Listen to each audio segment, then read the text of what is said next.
안녕하세요. 타오월드입니다. 오늘은 최근에 불거지고 있는 루나 코인에 대해서 잠시 얘기를 해보고요. 이 사건들을 통해서 저는 어떤 생각을 하고 있는지에 대해서도 잠시 공유를 해드리도록 하겠습니다.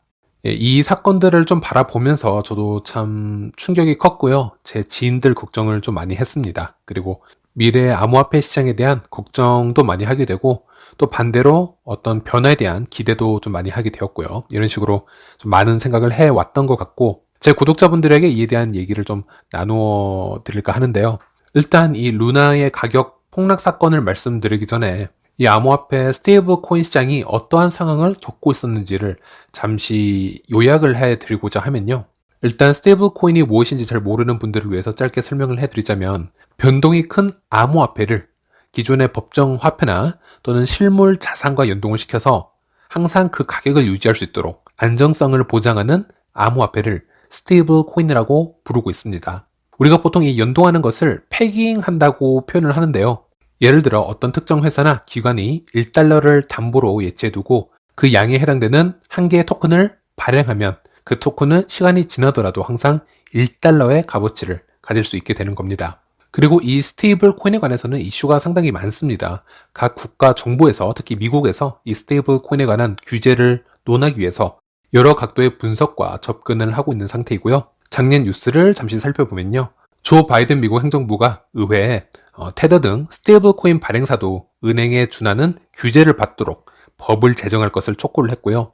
SEC나 CFTC에서도 언제든 스테이블 코인을 증권이나 파생 상품으로 간주해서 규제를 할 수도 있다. 이런 얘기들이 계속 나왔었죠. 특히 작년 7월에는 미국 법무부가 스테이블 코인 USDT 발행사 테더 경영진에 대해서 조사를 들어간 적이 있었는데, 그 이후로는 테더의 USDT는 사용자 예치액만큼 자금을 보유하지 않고 관계사인 비트파이넥스와 함께 불투명하게 운영하고 있다라는 의혹을 받아왔었기 때문입니다. 그 당시 테더 측이 시장에 유통시킨 USDT가 약 70조 원 가량이라고 하는데요. 이 상당의 USDT에 준하는 금액을 테더가 예치금으로 보유하고 있는지, 실제 보유 자산 내역을요, 브레이크다운 해본 결과 현금은 3.87%에 불과했다라는 충격적인 사건이 나왔던 겁니다.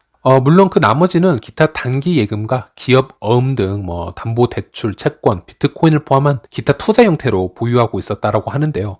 상당히 많은 의혹이 있었고요. 또 이게 불투명하게 운영이 되고 있었다. 이런 이슈들이 많았지만 일단 스킵하도록 하겠고요. 그리고 나서 제가 작년에 영상을 제기했던 부분이, 미국은 중국 자본에 의해서 움직이고 있는 테더사가 발행하는 USDT의 도미넌스를 점차적으로 줄여가려 노력을 할 것이고요. 대신 미국 자체에서 컨트롤할 수 있고 상대적으로 투명하게 운영이 될 수 있는 스테이블 코인으로 점차 도미넌스를 넓혀갈 것이다. 이렇게 말씀을 드린 적이 있었습니다. 그것이 바로 골드만삭스의 자회사인 서클에서 발행하고 있는 USDC라고 할 수 있겠습니다. 이 USDC 스테이블 코인은요, USDT와는 다르게 글로벌 표준 은행 자본 규제를 준수하고 있고요. 준비금의 100%가 현금 자산으로 이루어져 있기 때문에 매우 투명하다 할 수 있겠습니다. 그리고 그나마 미국 정부가 이 USDC라는 스테이블 코인에 대해서 상대적으로 긍정적인 평가를 하고 있는 이유에는, 테더의 USDT는 아시아, 특히 중화권의 소유자가 많이 쏠려 있는 상황입니다.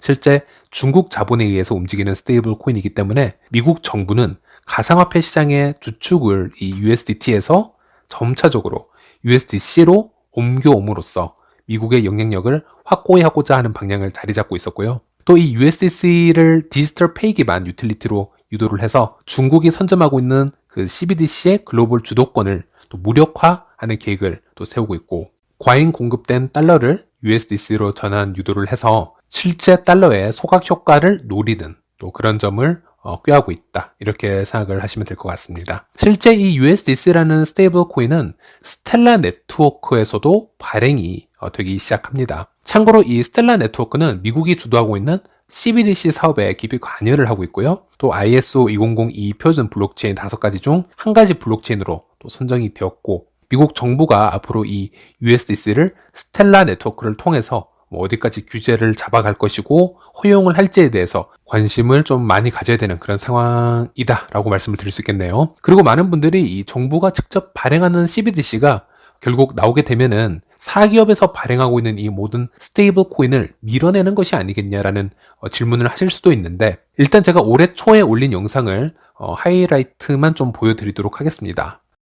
그런 부분에선 좀 주저되는 이유도 있었던 것 같습니다. 자, 지난 1월에 미국 연준에서 공개된 중앙은행 디지털 통화 CBDC의 보고서를 한번 확인을 해보면요. 이에 대한 연준의 상당히 유보적인 입장들을 확인할 수 있었고, 당장은 CBDC를 발행할 계획이 없다, 이렇게 입장 표명을 한 것을 확인할 수 있었습니다. 대체적으로 뻔한 주제들이 오고 갔다라고 할 수 있겠는데요. 참고로 제롬 파월 연준 의장은 작년에도 그랬고요. 지난달 12일 미국 연방준비제도 의장 재지명 청문회에서 CBDC와 스테이블 코인은 공존이 가능하다라는 입장 표명을 여러 번 낸 상태였습니다. 어찌 보면 조금 답답해 보이는 과정일 수도 있는데, 저는 개인적으로 이 진행 사항을 아주 재미있게 지켜보고 있습니다. 여러분, 만약 미국 연준이 US 달러 CBDC에 대한 계획이 지금 당장 없는 이유 중 하나가 이미 유사한 시스템이 존재하기 때문일 수도 있다라면 이에 대해서 어떻게 생각되시나요? 이에 관해서 오늘은 해외 유명 유튜브의 주장을 한번 가져와 보도록 하겠습니다. 이렇게 보시듯 구독자가 약 200만 명에 이르는 코인뷰어러라는 암호화폐 전문 유튜브 채널인데요. 사실 저랑은 비교도 안 될 정도로 전문적이고 공신력이 높은 코인 관련 채널이라고 보시면 되겠습니다. 그런데 이 채널에서 2020년 말에 이 CBDC 관련해서 하나의 음모설을 내놓게 됩니다. 물론 이 음모설은 여러 사실들을 기반으로 추측이 된 것이기에 여러분들께서 이 사실들과 저 채널의 추측을 잘 구분을 하셔서 들으셔야 하고요. 제가 작년부터 꾸준히 얘기를 해왔던 부분과도 상당히 맞아 들어가는 부분이 있습니다. 일단 25분짜리 영상이기 때문에 이 중 아주 중요한 문장만 제가 포인트를 찝어드리자면, All of this suggests to me that the United States will choose a cryptocurrency blockchain to create a blockchain for their CBDC. But which one will it be? All signs point to Stellar. 미국은 자체 CBDC 시스템을 만들기 위해 기존의 암호화폐 블록체인을 하나 선정하게 될 것인데, 어떤 블록체인을 고를 것인가에 대한 이야기를 합니다. 그리고 지금 보이는 것들을 종합해 봤을 때 이 모든 방향들이 스텔라로 향하고 있다라고 얘기를 하고 있습니다. 이 채널의 영상 밑에 게시판이 있고요. 이 이론에 대한 정리가 아주 잘 요약이 되어 있어서 영상 대신 요약글들을 그냥 읽어드리는 걸로 대체를 하겠습니다. 국제통화기금 IMF는 10월 19일 통화의 새로운 시작을 위한 로드맵 구축에 중점을 둔 1년의 세미나를 개최했다고 합니다. IMF는 CBDC를 호스팅할 상호 운용 가능한 블록체인의 광대한 네트워크를 구상하고 있습니다 라고 하네요. 또 이와 관련해서 스텔라의 CEO인 디넬 딕스는 스텔라가 CBDC 구축을 목적으로 블록체인 서비스를 제공하려고 하고 있으며, USDC는 CBDC 구축에 필요한 접착제 같은 존재다라고 언급을 했습니다. USDC는 2021년 1월에 스텔라에서 출시되었습니다 라고 언급이 되어 있고요. 또 스텔라의 공동 창립자인 제드 맥킬럽은 샌프란시스코 연방준비은행의 일원인 마이클 와너와 함께 무대를 같이 서기도 했었는데요. 이 토론 중에 연방준비은행의 마이클은 제드에게 어떻게 스텔라 위에서 CBDC가 구축이 될 건지 또 물어보기도 했답니다. 세계 중앙은행의 80% 이상이 CBDC를 개발할 계획이지만 미국 연준은 CBDC를 개발할 계획이 없다고 반복해서 밝혔습니다. 미국 달러가 세계에서 가장 인기 있는 통화인 점을 감안을 했을 때 이것은 상당히 이상합니다. 달러는 세계의 기축 통화입니다. 페드가, 즉 연준이 US 달러 CBDC에 대해서 계획이 없는 이유 중 하나는 이미 유사한 것이 이미 존재하기 때문일 수도 있습니다 라고 하네요. USDC는 최고의 스테이블 코인 중 하나이며 가장 빠르게 성장하는 스테이블 코인입니다. 그것을 만든 회사는 서클이며 2019년에 코인베이스와 협력해서 USDC의 개발 및 채택에 중점을 둔 센터 컨소티엄을 만들었습니다. 네, 이 영상처럼 일단 우리는 모든 가능성을 열어놓고 이 상황을 지켜볼 필요가 있다는 것이고요. 영상에서 보셨다시피 지금 당장 미국은 CBDC로 전환을 100%할 것이기에 모든 스테이블 코인은 우리의 잠재적인 적이다.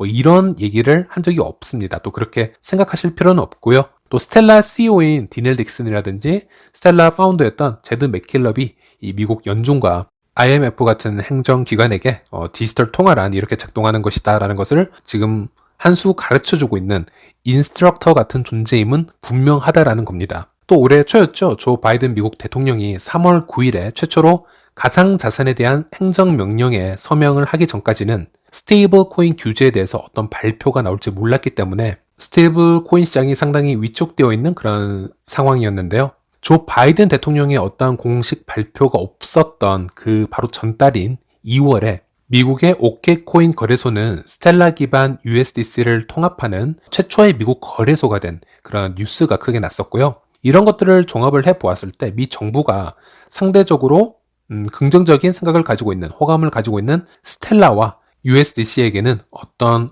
무언의 허가가 있었기에 이런 행보가 나왔던 게 아닌가, 이런 또 루머가 돌기도 했습니다. 여기까지의 스토리를 제가 정리를 해보자면 스테이블 코인 시장은 정말 불안한 것은 맞다 라고 말씀을 드려야 될 것 같고요. 언제 어디서 규제가 들어올지 모르는 상황이다. 왜냐하면 이 규제에 관한 논의는 예전부터 계속 계획되어 왔었고 점점 세부적인 논의가 되어 있다, 이렇게 말씀을 드릴 수 있겠고요.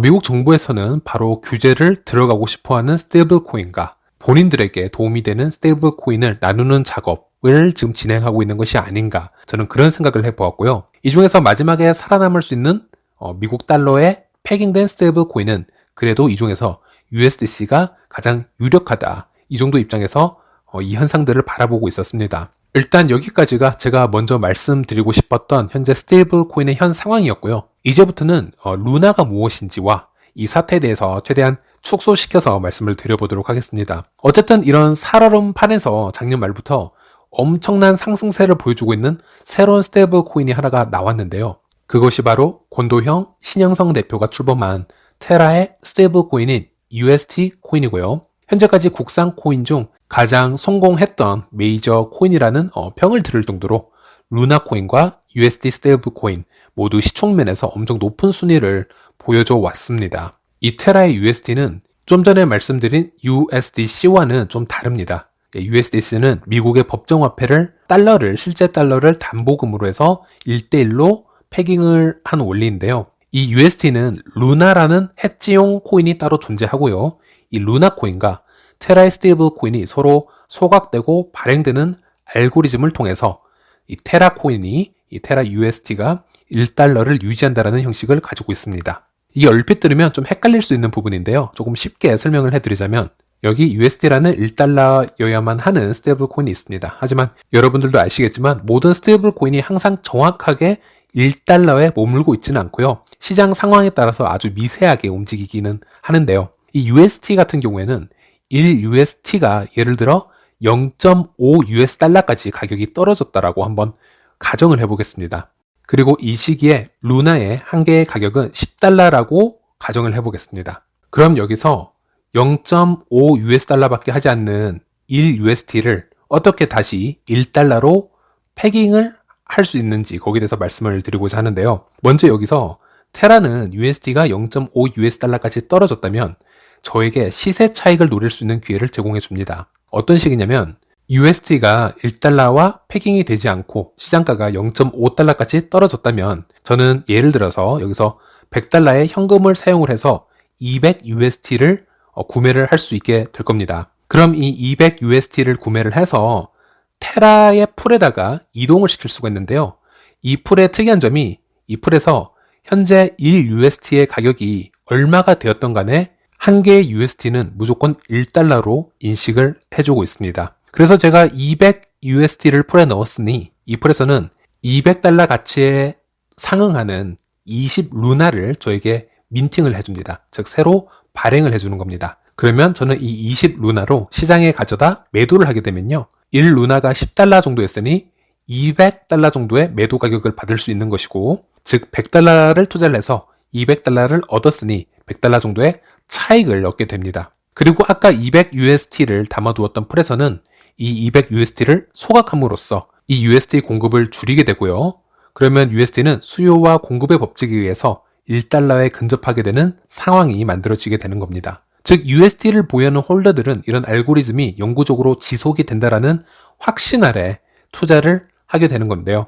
문제는 이 루나 코인 같은 경우에는 USD를 소각하고 풀에서 새로 민팅이 되는 이제 시스템이기 때문에 루나의 매도세가 생긴다라는 리스크를 항상 떠안고 있습니다. 루나의 발행량이 갑작스럽게 많아지면 당연히 수요와 공급 법칙에 따라서 루나 가격이 낮아질 수 있다는 것이고요. 만약 루나를 시장에 팔려고 내놓았는데 어떠한 이유로 팔리지 않는다라고 했을 때도 이 테라의 알고리즘에 큰 부작용이 생길 수 있다는 점 먼저 설명을 해드리겠고요. 물론 다 이제 결과론적인 입장에서 분석을 해서 설명을 해드리는 겁니다. 그리고 이 알고리즘을 잘 생각해 보시면 아까 풀에서 UST를 소각을 시키고 루나라는 코인을 발행한다 라고 했는데요. 루나의 시장가가 $100 정도라면 100USD를 소각시키기 위해서 하나의 루나 코인만 발행을 해주면 되겠지만 루나의 시장가가 예를 들어서 $10밖에 되지 않는다면 100USD를 소각시키기 위해서 10개의 루나를 발행해야 되는 알고리즘이라고 보시면 되겠고요.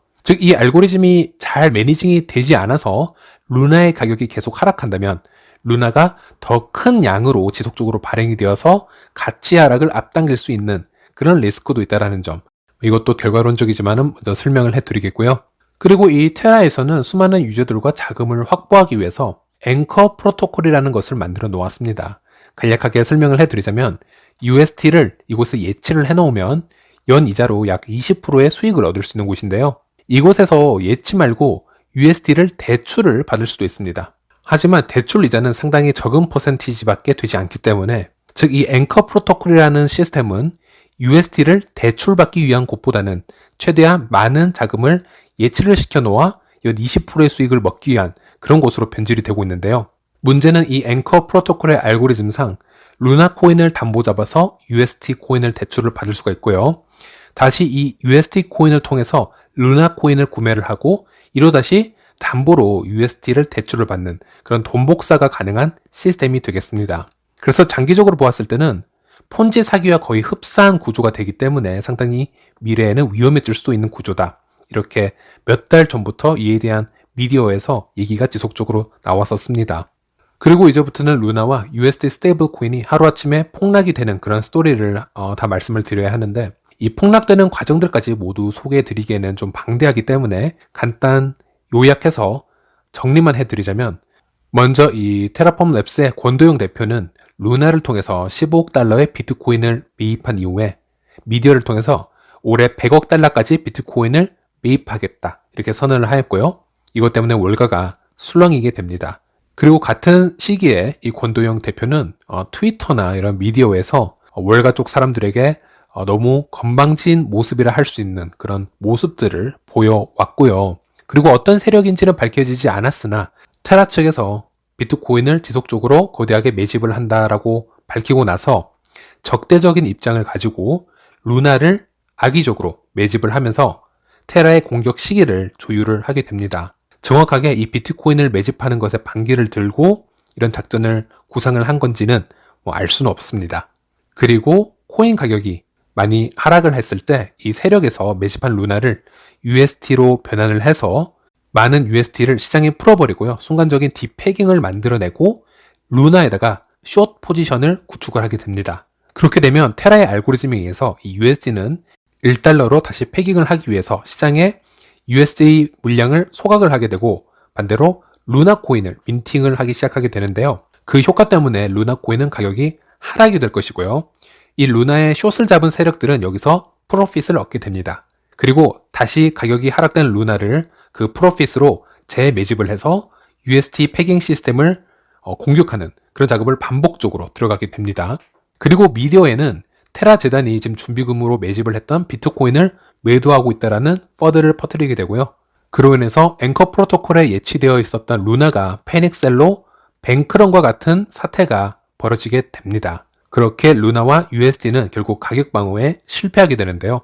루나 같은 경우는 4월 초만 하더라도 116달러까지 치솟아 올랐었지만 현재는 0.00003달러까지 폭락하게 되었고요. 테라 스테이블 코인인 USD는 가격이 0.16달러로 하락이 되면서 아직 복구가 되고 있지 않은 상태입니다. 세계 최대 암호화폐 거래소인 바이낸스는 이 루나와 UST 거래 중단을 발표를 하였고요. 여러 타 거래소에서도 이들에게 거래 유의 종목으로 지정을 하는 사태까지 생기게 되었습니다.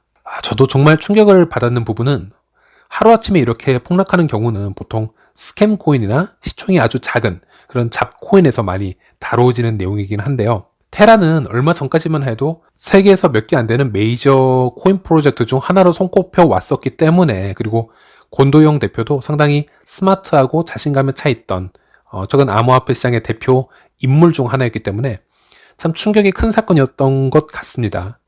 또 여기서 많은 분들이 궁금해하는 부분 중 하나가 바로 도대체 어느 세력에서 테라 생태계로 이런 공매도 작전이 들어왔냐라는 건데요. 지금 거론되고 있는 세력들은 현재로는 알 수 없는 이유가 모두 이번 개입 사실을 부인하고 있기 때문이고요.